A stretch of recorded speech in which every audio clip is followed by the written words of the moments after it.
la pesadilla de los vecinos de Freirina. Zona de sacrificio es un término que hace referencia a una zona geográfica en la que hay una gran cantidad de contaminación y daño al medio ambiente. El término fue utilizado por primera vez durante la Guerra Fría, a causa de una lluvia radioactiva que dejó grandes secuelas en algunas ciudades. Hoy en día, en Chile y otros países, este término se usa para describir lugares con alta contaminación, que usualmente es causada por grandes industrias. Estas localidades usualmente están alejadas de las grandes ciudades, pero colindan con comunidades humildes, pequeñas, de bajos ingresos y poca inversión. Una zona de sacrificio es Freirina, una comuna y pueblo del norte chico de Chile, específicamente ubicado en la región de Atacama. Tiene una población de un poco menos de 8.000 habitantes y lleva más de una década viviendo una pesadilla a causa de una planta de AgroSuper. AgroSuper es un holding de varias empresas que produce, distribuye y venden alimentos frescos y congelados de aves, pollos, cerdos y salmones. Son dueños de marcas muy conocidas como lo son La Crianza, Superpollo, Sobraval y más. Una de las plantas de AgroSuper se encontraba en el pequeño pueblo de Freirina. En un momento llegó a ser la planta de cerdos más grande de Sudamérica, y como pueden imaginar, los porcinos no son los animales con el mejor olor. Los vecinos del lugar manifiestan que antes de que se instalara la planta, la gente vivía una vida normal. La gente solía estar en la calle, pasando las tardes de calor al aire libre, pero eso dejó de ser posible. Los vecinos empezaron a verse obligados a vivir encerrados y constantemente tratando de escapar del insoportable olor a heces porcinas causado por los casi 500.000 animales que llegaron a ver en la planta. Olor que manifiestan que es tan fuerte que genera intensas jaquecas. Esta planta se aprobó para su funcionamiento en diciembre de 2005. Después de más de 6 años de abusos y miserable calidad de vida, para el año 2012 la planta fue cerrada después de múltiples intentos a causa de manifestaciones y cacerolazos de la gente del lugar. Pero la pesadilla no terminó aquí. Para el año 2020 siguieron los problemas. Una fiscalización demostró que las fosas destinadas a enterrar a los cerdos muertos no fue recubierta apropiadamente con el material con el que se comprometieron a hacerlo.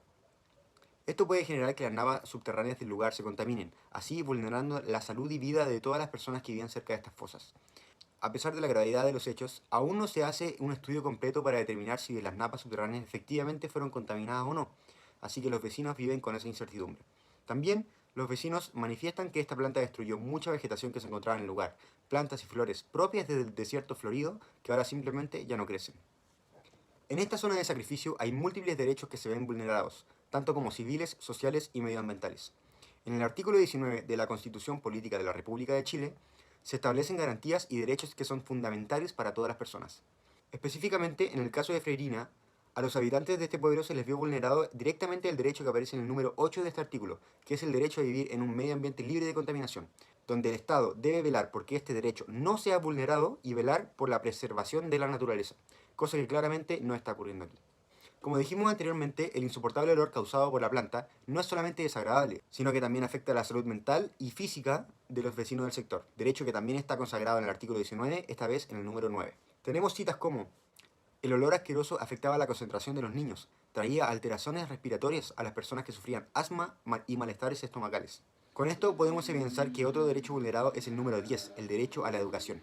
Por último, el número 7 del artículo 19 establece que todas las personas tienen derecho a la libertad personal, donde se dice que toda persona tiene derecho a residir y permanecer en cualquier lugar de la República, trasladarse de uno a otro y entrar y salir de su territorio a condición de que se guarden las normas establecidas en la ley y salvo siempre el perjuicio de terceros.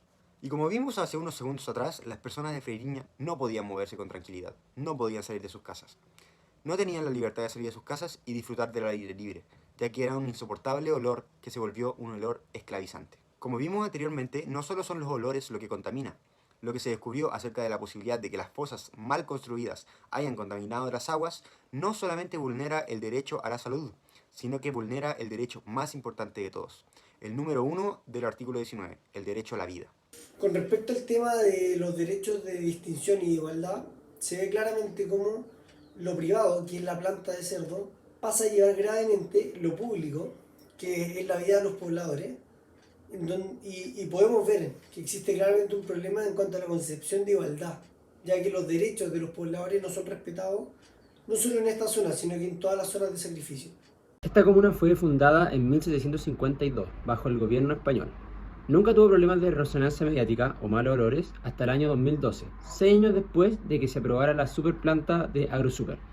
Ese mismo año se realizó una movilización por parte de los habitantes debido a los malos olores y los problemas de salud provocados, según esto, por los malos olores. Las manifestaciones fueron varias, que terminaron en enfrentamientos entre fuerzas especiales, carreteras clausuradas y varias lesiones, ya sea de parte de carabineros y de la comunidad. En las manifestaciones que terminaron en enfrentamientos, se decidió cerrar la planta por una semana en el año 2012 y esa clausuración ha perdurado hasta el día de hoy. Además, se inició un juicio que hasta el día de hoy sigue en pie. Si bien se tomaron las medidas de la paralización y la reubicación de maquinaria, los olores siguen y el ecosistema ya no tiene arreglo ninguno. Los niveles de participación que se pueden identificar son los ciudadanos, los habitantes que son perjudicados debido a los problemas y las fuerzas especiales que deben como controlar las manifestaciones por parte de los habitantes. Los orígenes de este problema o conflicto socioambiental comenzaron a mediados de los años 60, donde se profundizó el proceso de industrialización en Chile, en el cual se instalaron las empresas más icónicas de la contaminación de este país, la Fundación de Cobre, que antes era de NAMI y hoy es de Codelco, y la termoeléctrica Carbón, que hoy es de AES Gener. Sin embargo, desde el año 1990 el parque industrial se multiplicó exponencialmente hasta llegar a 19 empresas en la Bahía de Quintero, como una que se encuentra gravemente afectada por este conflicto. Entre las empresas emergentes a partir de los años 90 se encuentran Puerto Ventanas, ENAP, Oxygen, entre muchas otras. Además, hay nuevas empresas en carpeta que se está discutiendo hasta el día de hoy si es relativamente rentable implementarla y si es un gran peligro para la gente del lugar. Todo este conflicto socioambiental se desarrolla con más fuerza a partir de los años 90 y son las consecuencias del llamado milagro económico chileno, pues Chile en estos años se adaptó a un modelo que se centra mucho más en el bienestar económico del país, pasando por altos problemas sociales y ambientales que afectan al bienestar del grupo más vulnerable y a una gran cantidad de chilenos en regiones. Si bien esta gran cantidad de empresas estatales y privadas que provocan las zonas de sacrificio, mayormente a partir de los años 90, son en los últimos años donde se ha visto las grandes consecuencias y peligros que estas provocan, dando como ejemplo el año 2018, donde fueron casi 2.000 consultas por intoxicación, vómitos, dolores de cabeza, etcétera, que se recibieron en el segundo semestre de este año y que afectaron directamente a los habitantes de las localidades ubicadas en esta zona. La Constitución actualmente asegura a todas las personas, en el artículo 19 de los derechos fundamentales, el número 8, el derecho de vivir en un medio ambiente libre de contaminación. El deber del Estado es velar para que este derecho no se vea afectado y tutelar la preservación de la naturaleza. Si bien existe este artículo dentro de la Constitución, existen varios casos de zonas de sacrificio, tales como la pesadilla de los vecinos de Freirina, que podrían ser evitados o arreglados a partir de la nueva propuesta. Las posibles propuestas que como grupo elegimos serían un desarrollo sustentable, aquel que permite utilizar recursos y que estos se usen de manera responsable, permitiendo que no sean comprometidos para las siguientes generaciones. Si bien es importante tener plantas de producción de alimentos para la población, las cuales generan ingresos y oportunidades de empleo, no es aceptable que se basen a llevar los recursos de estas zonas. Debe existir una regulación que sea sustentable y respete a las zonas de sacrificio. Protección de la naturaleza. A pesar de que en la Constitución aparece que el Estado debe tutelar sobre la naturaleza, es importante hacer explícita una ley que conserve los efectos de la naturaleza a la hora de validar la viabilidad de nuevos proyectos, tales como el de AgroSuper en el año 2005. Una mayor regulación. Incitar al gobierno a cumplir con las medidas para reparar y detener el daño de los ecosistemas.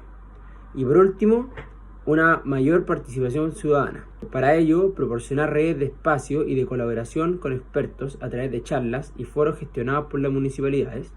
Promover participación de movilizaciones legales para apoyar, visibilizar y promover la participación ciudadana. Y por último, educar y crear conciencia para empoderar y hacerse parte del cambio viviendo como sociedad. Dentro del problema presentado está claro que hay una gran cantidad de mejoras posibles que la Universidad Católica como institución, como los estudiantes que tiene o como los profesionales que han salido de ahí pueden hacer mejor respecto a su rol público con la sociedad. Los ingenieros, por ejemplo, pueden dedicarse mayormente a la optimización del proceso de contaminación y olores, en donde hubo un claro error de cálculo sobre hasta dónde podían llegar estas emisiones de gases tóxicos en la gente, además de intentar un sistema en donde no se vea el ambiente o la gente en general. En segundo lugar, cabe un rol importante para la ingeniería comercial, en donde se centraría en el costo y beneficio del lugar, para así dejar en evidencia si los beneficios de estas empresas justifican de alguna forma el daño provocado y por lo tanto el coste futuro que tendrá este. Además de, junto a los ingenieros, proponer ideas innovadoras para lograr hacer el lugar uno amigable con el medio ambiente y sustentable en el tiempo, sobre todo. Por último, cabe un importante lugar para el rol de la agronomía, en donde se centrarían particularmente en la recuperación de la zona, para así lograr recuperar trabajos perdidos por cierre de fábricas o por el daño provocado por estas anteriormente, además de proponer ideas innovadoras para la mantención de la flora y fauna del sector.